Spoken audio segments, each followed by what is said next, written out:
নমস্কাৰ বন্ধুসকল, আজিৰ এইটো ভিডিঅ'ত আমি আলোচনা কৰিম আপোনালোকে যিসকলে অৰুণোদয়ৰ পইচা এইবাৰ পোৱা নাই বা এইটো মাহত আপোনালোকে 1250 টকাকৈ আপোনালোকে লাভ কৰিব পৰা নাই, অৰ্থাৎ আপোনালোকৰ যিটো অৰুণোদয়ৰ যিটো লিষ্ট আছে সেই লিষ্টৰ পৰা আপোনালোকৰ নামটো কটা গৈছে। ইতিমধ্যে কিন্তু আপোনালোকৰ পঞ্চায়তত গৈ আপোনালোকৰ যি ডকুমেণ্ট আছে সেই ডকুমেণ্টখিনি কিন্তু আপোনালোকে তাত আপলোড কৰিবলৈ লৈছে আৰু জেৰক্স কৰি আপোনালোকে জমা দিবলৈ লৈছে।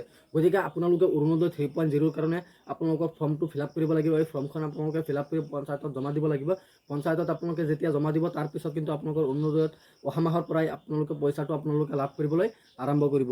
এতিয়া মই আপোনালোকক দেখুৱাই দিম যে আপোনালোকে অৰুণোদয় 3.0 কাৰণে বা অৰুণোদয় 2.0 কাৰণে আপোনালোকে কেনেকৈ ফৰ্মখন ফিল আপ কৰিব পাৰিব।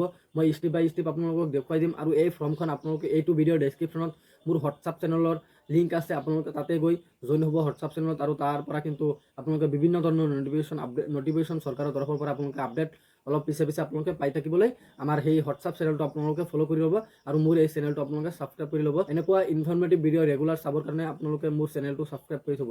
এতিয়া বলক মই আপোনালোকক দেখুৱাই দিওঁ যে আপোনালোকে এই ফৰ্মখন কেনেকৈ ফিল আপ কৰিব পাৰিব।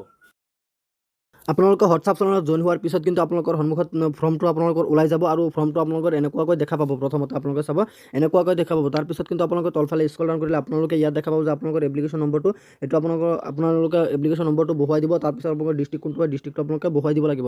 তাৰপিছত আপোনালোকে ইফালে চাব যে ইফালে আপুনি নগৰত থাকে নে চহৰত থাকে, আপুনি নগৰত থাকে নে আপোনাৰ গাঁৱত থাকে, আপোনালোকে সেইটো চিলেক্ট কৰিব। তাৰপিছত আপোনালোকে যিটো ডেট দিব এই ডেটটো আপোনালোকে যেতিয়া যিটো ডেটত আপোনালোকে ফৰ্মখন জমা দিব তেতিয়া কিন্তু আপোনালোকে এই ডেটটো আপোনালোকৰ দিব লাগিব আৰু সেই তাৰিখটো আপোনালোকে দিব লাগিব। তাৰপিছত আপোনালোকে তলফালে স্ক্ৰল ডাউন কৰিলে আপোনালোকে এইখিনি জেগাত দেখা পাব যে এইখিনি জেগাত আপোনালোকৰ লিখা হৈ আছে আপোনালোকৰ ব্লকৰ নেমটো ইফালে আপোনালোকৰ দিব লাগিব এইখিনি জেগাত।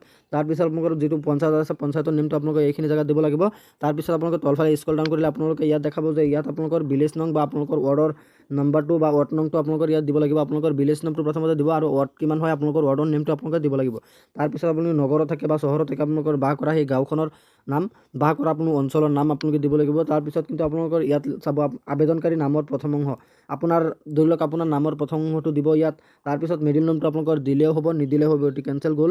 তাৰপিছত কিন্তু আপোনালোকে তলফালে স্ক্ৰল ডাউন কৰিব, ইয়াত আপোনালোকৰ চাব যে ইয়াত আপোনালোকৰ লিখা হৈ আছে নামৰ শেষৰ অংশ, গতিকে আপোনালোকৰ শেষৰ অংশটো আপোনালোকে এইখিনি জেগাত দিব। তাৰপিছত কিন্তু আপোনালোকে ইয়াত চাব যে আপোনালোকৰ জেণ্ডাৰ বুলি লিখা আছে, আপোনালোকে চিম্পলি জেণ্ডাৰত ইয়াত চাব যে জেণ্ডাৰ আপুনি মেল হয় নে ফিমেল হয় আপুনি এনেকৈ ৰাইট চিন দি দিব। মেল হ'লে ৰাইট চিন দিব, ফিমেল হ'লে ৰাইট চিন দিব, আপুনি কোনটো হয় এইটো ৰাইট চিন দিব লাগিব। তাৰপিছত কিন্তু আপোনালোকৰ বয়সটো এজ 1 আপোনালোকৰ বয়সটো কিমান আছে বয়সটো আপোনালোকে এইখিনি জেগাত আপোনালোকে দিব লাগিব।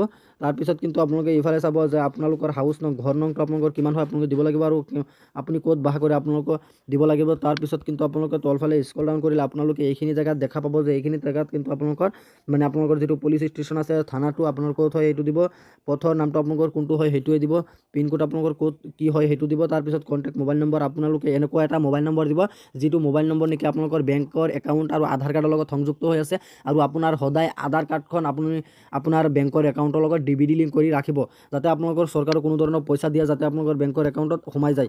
গতিকে আপোনালোকৰ ফেমিলি ডিটেইলছটো আপোনালোকৰ কিন্তু এই কাগজটো আপোনালোকৰ তিনিটা ভাগত বিভক্তি কৰা হৈছে। আপোনালোকে ইয়াত চাওক তিনিটা ভাগত বিভক্তি কৰা হৈছে। প্ৰথমতে কিন্তু আপোনালোকৰ সেইটো গৈছে 1 নম্বৰ আৰু এইটো 2 নম্বৰ আৰু সেইটো 3 নম্বৰ আপোনালোকৰ গৈছে। গতিকে আপোনালোকে ইয়াত চাব যে আপোনালোকৰ এইটো ফিল আপ কৰোঁতে আপোনালোকৰ ফেমিলি ডিটেইলছটো আপোনালোকৰ ফিল আপ কৰোঁতে আপোনালোকে অলপ সাৱধান হ'ব লাগিব। আপোনালোকে প্ৰথমতে ইয়াত চাব যে মই আপোনালোকক দেখুৱাই দিছোঁ এইকেইটা যে আপোনালোকে দেখা পাইছে এইকেইটা কিন্তু আপোনালোকৰ দি থাকিলে যদি আপোনাৰ পৰিয়ালত এজন মানুহ আছে আপোনালোকে 1 নম্বৰত দিব, 1 নম্বৰ দিব, দি পেলাই আপোনালোকে তেওঁৰ হেৰি নামটো আপোনালোকে লিখিব। চাব মই আপোনালোকক দেখুৱাই দিছোঁ। প্ৰথমতে মই আপোনালোকক দেখুৱাই দিছোঁ আপোনালোকে 1 নম্বৰ দিব। দিয়াৰ পিছত আপোনালোকে ধৰি লওক নামটো ইফালে লিখিব, লিখাৰ পাছত তাইৰ বয়সটো কিমান ইফালে লিখিব। তাৰপিছত জেণ্ডাৰ সি মেল হয় নে ফিমেল, ল'ৰা হয় নে ছোৱালী হয় আপুনি ইয়াত লিখিব লাগিব। তাৰপিছত আপোনাৰ তাৰ লগত ৰিলেশ্যনটো কি সেই ৰিলেশ্যনটো আপুনি লিখিব। লিখি লোৱাৰ পিছত আপুনি যদি সি ডিভ'ৰ্চ মানে ইয়াত লিখা হৈছে ডিভ'ৰ্চ, যদি সি ডিভ'ৰ্চ হৈ আহিছে তেন্তে আপুনি ৰাইট চিন দিব, বা এছ হৈছে আপোনালোকৰ কি হয় এছটো আপোনালোকৰ কি হয় মই আপোনালোকক চাই দিছোঁ। স্বামীৰ পৰা পৃথক, যদি স্বামীৰ পৰা পৃথক হৈছে সেইটো এছত আপোনালোকে এনেকৈ টিক মাৰ্কটো আপোনালোকে লগাই দিব।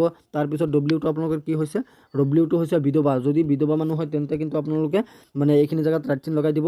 আৰু DYটো আপোনালোকৰ কি আছে, DYটো আপোনালোকৰ আছে বিকলাংগ, গতিকে আপোনালোকৰ যদি তেওঁ মানুহজন যদি বিকলাংগ হয় আপোনালোকে এনেকৈ টিক মাৰ্কটো লগাই দিব। আপোনালোকৰ চাগে নিশ্চয় এইটো গমেই পাইছে যে ফেমিলি ডিটেইলছটো আপোনালোকৰ কেনেকুৱাকৈ দিব লাগিব। তাৰপিছত কিন্তু আপোনালোকে তলফালে স্ক্ৰল ডাউন কৰিলে আপোনালোকে এইখিনি জেগাত দেখা পাব যে আপোনালোকৰ বেংকৰ যিটো একাউণ্টৰ ডিটেইলছ আছে এই বেংকৰ একাউণ্ট ডিটেইলছটো আপোনালোকৰ দিব লাগিব। প্ৰথমতে আপোনালোকৰ IFSC কোডটো আপোনালোকে এইখিনি জেগাত দিব। তাৰপিছত বেংকৰ নামটো আপোনালোকৰ কোনটো হয় সেইটো দিব। তাৰপিছত আপোনালোকৰ বেংকৰ ব্ৰাঞ্চ নেমটো দিব, আপোনালোকে বেংকৰ ব্ৰাঞ্চটো ক'ত ক'ত সেইটো আপোনালোকে দিব লাগিব। তাৰপিছত বেংকৰ একাউণ্ট নম্বৰটো আপোনালোকে এইখিনি জেগাত দিব।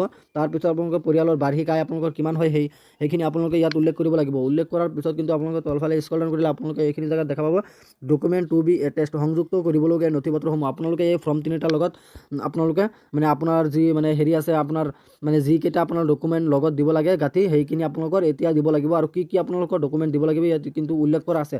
আপোনালোকে প্ৰথমতে কিন্তু ইয়াত চাব যে আপোনালোকৰ বেংকৰ একাউণ্ট পাছবুকটো আপোনালোকৰ প্ৰথম পৃষ্ঠাটো আপোনালোকে ছবি মাৰি দিব আৰু আপোনালোকে য়েছ বুলি আপোনালোকে ইয়াত ক্লিক কৰিব। ক্লিক কৰাৰ পাছত কিন্তু আপোনালোকে ইফালে চাব যে ইয়াত আপোনালোকৰ লিখা আছে প্ৰাধান্যতাক সমৰ্থন কৰা নথিপত্ৰসমূহ বা আপোনাৰ মানে প্ৰায়ৰিটি ছাপৰ্টিং কৰা এখন ডকুমেণ্টছ আপোনালোকৰ দিব লাগিব। তাৰপিছত আপোনালোকৰ পেন কাৰ্ড বা আধাৰ কাৰ্ড দিলেই হ'ল বা ৰেচন কাৰ্ড আপোনালোকে দি দিব। আন কোনো নথিপত্ৰ সংযুক্ত কৰিব লাগিব আপোনালোকৰ 3টা। মানে আপোনালোকৰ প্ৰথমতে বেংকৰ পাছবুকটো আপোনালোকে এইখিনি জেগাত দিব। তাৰপিছত কিন্তু আপোনালোকে য়েছ বুলি লিখিব। তাৰপিছত কিন্তু আপোনালোকৰ ৰেচন কাৰ্ডটো দিব। তাৰপিছত কিন্তু আপোনালোকৰ ভোটাৰ ID বা আধাৰ কাৰ্ডখন আপোনালোকে দি দিলেই হ'ব। তাৰপিছত কিন্তু আপোনালোকে তলফালে ইয়াত চাব যে ইয়াত আপোনালোকৰ লিখা হৈ আছে, ইয়াত এইখিনি জেগাত 1 নম্বৰত আপোনালোকৰ লিখা হৈ আছে। 1 নম্বৰত হৈছে উপৰোক্ত তথ্যসমূহ মোৰ জ্ঞানত তথ্য মোৰ আবেদন যিকোনো কাৰণবশতঃ বাতিল হ'ব পাৰে বা মোৰ ওপৰত যিকোনো ব্যৱস্থা গ্ৰহণ কৰা যাব পাৰে। ইয়াত কোৱা হৈছে যে আপুনি যে ওপৰত মানে হেৰি ফিল আপ কৰিছে সেইটো যিকোনো কাৰণত বাতিল যাব পাৰে বা আপোনাৰ ওপৰত যিকোনো কাৰণত যিকোনো ব্যৱস্থা গ্ৰহণ কৰা যাব পাৰে। গতিকে আপোনালোকে এইখিনি জেগাত ৰাইট চিন দি দিব। তাৰপিছত কিন্তু আপোনালোকে এইফালে চাব যে 2 নম্বৰত লিখা হৈছে আপোনালোকৰ 2 নম্বৰত আপোনালোকে লিখা হৈছে মই অসম চৰকাৰক মোৰ দ্বাৰা প্ৰদান কৰা তথ্য প্ৰয়োজন অনুসাৰে শুধৰাবলৈ বা এই আঁচনিৰ সৈতে জড়িত চৰকাৰী কাৰ্যাৱলীৰ বাবে উপৰোক্ত তথ্যসমূহ ভাগ বটোৱা কৰিবলৈ সন্মতি প্ৰদান কৰিছোঁ। গতিকে আপোনালোকে চিম্পলি ইয়াতো এটা টিক মাৰ্ক লগাই দিব। এনেকৈ দিয়াৰ পিছত কিন্তু আপোনালোকে তলফালে স্ক্ৰল ডাউন কৰিব। স্ক্ৰল ডাউন কৰিলে আপোনালোকে এইখিনি জেগাত আপোনালোকৰ মানে বেনিফিচিয়াৰী এটা মানে চিগনেচাৰ আপোনালোকে ইয়াত দিবলৈ ক'ব যে তেওঁ চহী কৰিবলৈ দিব। চহীটো যদি নাজানে তেন্তে কিন্তু আপোনালোকে তেওঁ টিপ দিব লাগিব।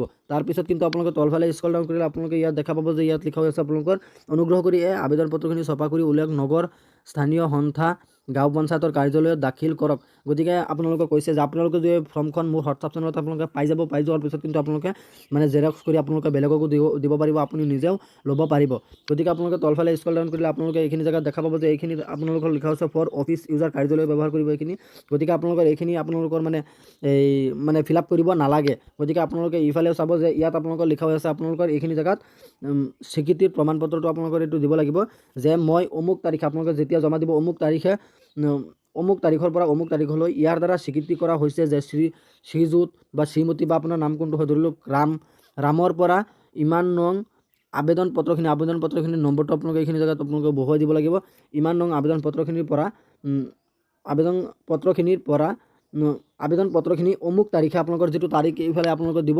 মই আপোনালোকক আগতে যিটো কৈছিলোঁ আপোনালোকে এইটো তাৰিখ আপোনালোকে যিটো তাৰিখ দিব ছেম সেইটো তাৰিখ আপোনালোকে সেইটোৱে দিব লাগিব। গতিকে আপোনালোকে সেইটো তাৰিখ দিব। দি পেলাই আপোনালোকে ক'ব যে ধৰি লওক আজি হৈছে 21 তাৰিখ নে 22 তাৰিখ আবেদন পত্ৰখিনি 22 তাৰিখে গ্ৰহণ কৰা হৈছে আপোনালোকে এনেকৈ দি দিব। তাৰপিছত কিন্তু আপোনালোকে ইয়াত চাব যে আপোনালোকৰ আকৌ আপোনালোকৰ যিটো চহী আছে আপোনালোকৰ চহীটো আপোনালোকে ইয়াত কৰিব আৰু অনুমোদিতৰ আপোনালোকে ডেটখন আপোনালোকে এইখিনি জেগাত আপোনালোকে বহুৱাই দিব লাগিব। গতিকে আজি ইমানখিনি আছিলে আপোনালোকক দিবলগীয়া ইনফৰমেশ্যন। আশা কৰিছোঁ ভিডিঅ'টো চাই ভাল পালে। যদি ভিডিঅ'টো চাই ভাল পালে তেন্তে ভিডিঅ'টো লাইক কৰি দিব আৰু আপুনি যদি আমাৰ চেনেলত নতুন আছে প্লিজ আমাৰ চেনেলটো ছাবস্ক্ৰাইব কৰিবলৈ নাপাহৰিব। ধন্যবাদ থাকিল সকলোলৈ। জয় আই অসম।